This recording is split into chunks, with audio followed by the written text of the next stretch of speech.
Hi. Are you in the mood for a reading? I'm in the mood for a reading. How about we pull a few cards and see what comes out? Sounds good, right? Y'all, I mean, it's dead winter, and so I get why people are looking at me crazy because I'm like out in the park just chilling. I done laid a blanket down and everything, just me and my shadow. We chilling, we hanging, we vibing, you know? You really be like I'm crazy. I'm just like, yo, like, why not? Let's have fun.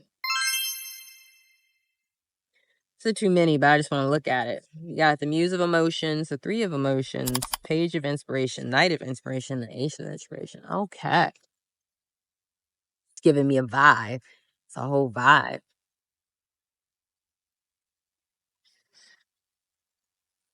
Ace of Voices. Clarity.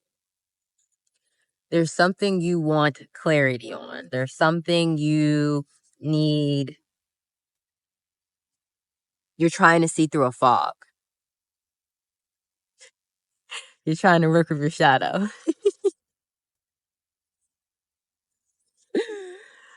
It could be 10 of materials. It could be around family. It's a family card. It could be around your legacy that you're building, the empire you want to leave. It could be generational wealth. There is something you need. This card is calling my name right now. Seven of Voices. Um, just so beautiful. It was just staring at, just calling to me. And then like I see the fox. And so it's just like you need clarity on some type of trickster energy. You're aware that, and this trickster energy could be in your family. It'd be someone in your family that is sly as a fox. You know, it's almost like they want you to go. You're aware of this. You're aware that they are a very sly fox, and it's almost like you're a bird. You know, bird. You believe in freedom. You want to fly away. And it's like they want to entice you into this door. But why? 10 of Voices. I was just about to be like, why do they want to entice you through the door? And as soon as I said why, we get the 10 of Voices. 10 of Voices is a 10 of Swords. And it's because they want to see you, they want to see the end of whatever you're doing.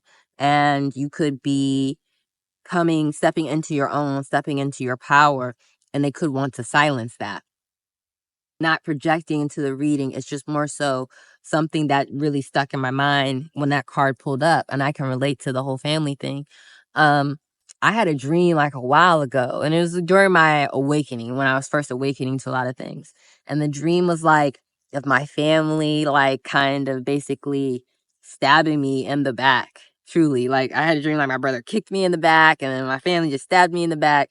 And then, they were breaking into my home, and I'm running, and like I ran to like the hospital to get help. And by the time I got there, because of the injuries I had sustained from my family, they had kind of like, my voice was not working, so it's almost like they had silenced me.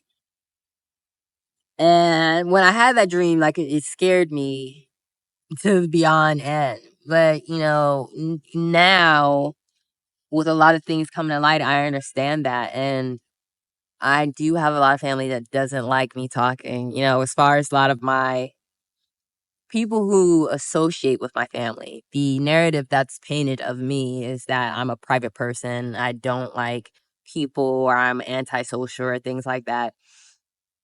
Y'all, I'm posting on the internet on a very public platform. I mean, how private can I be? Like, it's just more so they didn't want me sharing. They have their narrative. But now, if their narrative meets my narrative, then it'll be a problem, because then you'll see some things don't add up. And so that could be the clarity you're seeking. Dreams could be very much important. Like I said, it was a dream for me that really woke me up, but I didn't really understand the dream till much later. But during that awakening, it scared the crap out of me that I took it serious. So, pay attention to your dreams. The clarity that you are seeking around a situation or your family, you already have it. You already know the answer. Y'all hear that horn? Y'all hear that horn? Oh my God, y'all hear those? So it's two separate horns. You already know the answer. There's some conflict going on, though. I can't see it. I can just hear it. Oh my. Awakening. Awakening. You cannot make it up. Like, I feel like those horns are cloud, like loud as day for you. That's like, it's a signal for you. Like, you are awakening to your environment. You are awakening to things around your family. And your family could be, it might be like, with your spouse. It doesn't have to be your mom or dad or siblings. It could be extended family. It could be people who are like family, friends, co-workers. You're just awakening to, you're seeing things differently. Why something might have always been painted a certain way and you were conditioned to, existing like that. You're awakening to something's not right. You could be feeling like, somewhat, I know when I went through that first awakening, I was just kind of going through the motions. Like, I didn't feel alive. And, one would say if they were on the outside looking in, I had everything to that one should be happy about. Like, there was nothing to be sad about. But it wasn't my dream. It wasn't the life I wanted to live. So that's why I was sad, because it was something that wasn't in line with my vibration. And I had to walk away from that. I had to walk away from what one would consider the American dream. Uh, and I would say things are more challenging for me by making that decision to walk away. However, though, if I had to do it all over again, I would. And I tend to live my life with I don't have any regrets. I don't. Because I don't become the person I am. I don't have the knowledge and wisdom I have if, and understanding, if I don't go through these experiences. If I don't learn these lessons, I just stay in a loop. And that's, anybody, appreciate your lessons, appreciate awakenings. You can hear these awakenings and you can think, oh, it's so much fun. Like, a lot of people aren't real about spiritual awakenings. They are challenging. They challenge your reality. They challenge everything you used to know. Muse of emotions. You are stepping into this King of Cups energy. And the King of Cups, I remember like one time, like a person, the way that they explained the King of Cups to me, like there are so many ways you can do it, but the way that they viewed the King of Cups, they called the King of Cups the broken man. And for a while I did understand that. But it's just like it's just someone where it's like the King of Cups to me is very diplomatic. They're very in control of their emotions. They don't let their emotions rule them, but they understand the importance of listening to their emotions and honoring it. And sometimes being diplomatic, that is not fun. Like, let's just put that out there. Let's call a spade a spade. Doing what's and the greatest good for everyone, not just yourself or not just one party, that is challenging. And still being true to yourself, that is challenging. And you won't be able to please everyone. Understand that. Everyone will not be happy with what you're doing or agree with it. And that's okay. You know, I think if we all got along and agree with everything, I mean, oh my God, the type of world we'd have, be peaceful.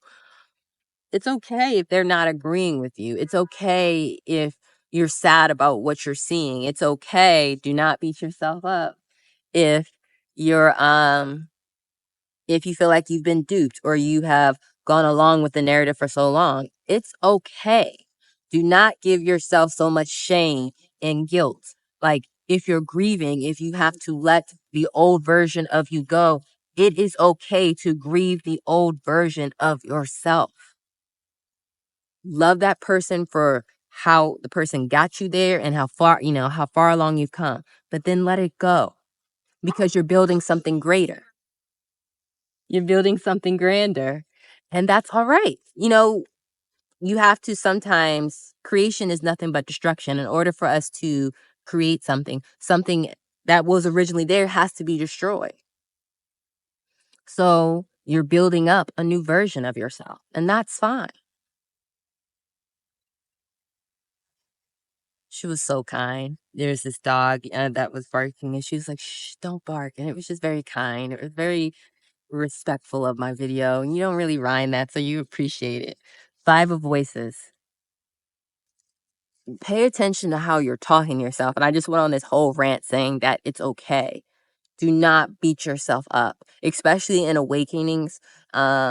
We could have stayed in a relationship, a romantic relationship, way longer than we should have. And all the red flags could have been there and we ignored it. It's okay. How do you learn if you don't go through it? People can tell you over and over again, but until you are truly in it and experience it, you don't know. You can see red flags, but when you're in love, you may not see them. Once you go through, awaken to something, then you realize, oh, that's what that was, and that's what that looks like. Do not say you're dumb. Do not say you're slow. Do not say you'll never find love or no one will ever love you. Do pay attention to how you are talking to yourself. Sweet soul, you are beautiful. If no one's told you today, let me be the first to tell you, you are beautiful. You're beautiful on the inside and the outside. And you have so much to offer the world. Awakenings can be very challenging. They, like I said, they challenge who we are to our very core, how we've been existing in this world. And to get up and say, I no longer want to exist like that, or I no longer participate, that's hard. 5 of materials. Oh my gosh, this is like my heart. I'm sending so much love and light to you. 55 could be significant. I've been seeing 10 a lot, like numbers. Like I've been seeing 41, 41, 14, 14, like all goes to 55, which then goes to 10, it goes to 1. Basically, it's like you are truly awakening and there is change. Be optimistic in this change. That's what I love to say. You know, something has to be destroyed in order for something to be created. You know, it's like you can't really destroy energy, you just more so like transform it, you alchemize it. So you are taking all the energy of that old you and of that old narrative, and you're transforming it into the person you want to be. You're transforming it into how you want to talk, you know, that new narrative and how you want to exist in the world. And it's okay to reinvent yourself. We do not have to stay the same all the time. I tell people, my own personal belief, you should change with each decade. If you are in your 50s decade and still acting how you were in your 20 decade and making those same type of decisions and that same thought process,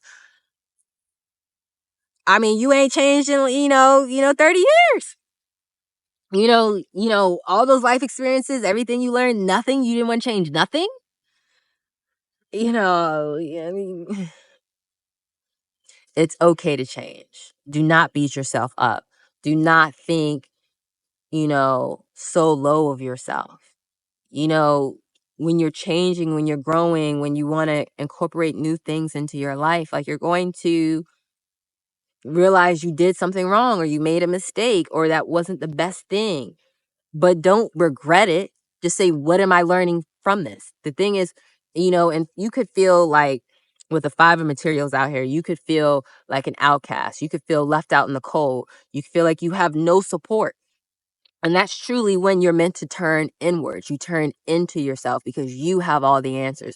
When you go inward, the knowledge you normally get is only knowledge of self. You find out who you truly are. You find out what you really want to do. You find out your purpose, why you are actually here, and you walk in it and you move forward in it. Like the world was out next. The world, y'all. Look how beautiful that is. Look at all the purple. It's like you are coming to the completion of a cycle, and that's normally when awakening's happening. And we will experience the end of cycles our entire lifetime. We're meant to do that. So you are closing one cycle to open a new one, but you had to awaken to how that old cycle was no longer serving you. How those people, that job, that family, that friend, that relationship, husband, wife, boyfriend, girlfriend, is no longer serving you. Sometimes we want people to go with us, but we don't all grow at the same time, and that's real. We are not all on the same level. You can be in a relationship, married to someone, and not be on the same level, and that is fine if that person can respect it. A lot of the times, though, when people are elevating and other people aren't, they don't understand it and they won't agree. And sometimes they demonize it. And so that outcast, you could be made to feel like what you're doing is wrong. And it's like, you're just doing things differently. And when we grow and when we elevate it, a lot of times people can't go with us. And then we see we have to love people from a distance. Some people we eliminate completely. And if it's a situation where you can eliminate the person completely, do what you need to do. If it's a situation with family, it's very challenging. Especially if you're in a relationship with children and you have to co-parent, it's very challenging. You can still grow and love these people from existence and coexist, but they just won't be going with you. And that in itself, like I said, you could just be going through grief. If you're at the stage where you already know what you need to do, look up the 5 stages of grief. I know there's like denial, some says like I don't know it right now. I know it, but I don't know it. But it's just like give yourself space and time to grieve. Grief is a tricky thing, and we don't have to grieve, people that are no longer on this earth. We can grieve, losing family, no longer showing up for holidays or birthdays. We can grieve a certain job and, identities, titles that we've had. You could have been the CEO of a company.